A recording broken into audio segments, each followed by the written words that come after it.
Perhaps the best way to answer that is to look at it from three different perspectives. Probably the biggest advantage that a student will gain by entering the National Management School here is they're going to be instructed by American professors who are brought from the U.S., and they're going to have very real exposure to a lot of regional accents.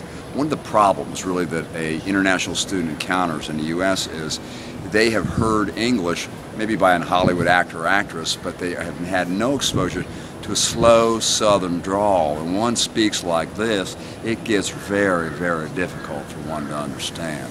And I think that's one of the beauties, that you have a Midwestern, you have New England accents, as well as the southern accent that I tried very poorly to imitate. That's, I think, the first advantage. Secondly is it overcomes the cultural shock. Everything in the United States moves at a hyper speed. And oftentimes, a student who has just arrived is overwhelmed by the fast pace. And I think that by having an American professor conducting the classes at the National Management School, this will give the students coming from India a very real exposure as well as advantage that they can then utilize when they transfer to the United States after completing the 2 years here.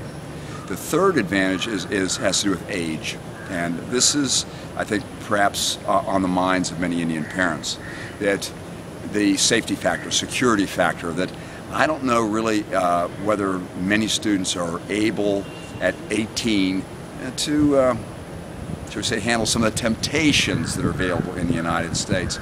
A lot of bars, a lot of discos, a lot of entertainment diversions, and one of the things that I've really noticed with my Indian students back in the United States, they come more focused, they're more prepared to learn, they're very serious about their careers, and we don't want to destroy that. So that I think the other advantage is that they'll have kind of an American experience here that'll prepare them very well for what they're going to encounter when they get to the States.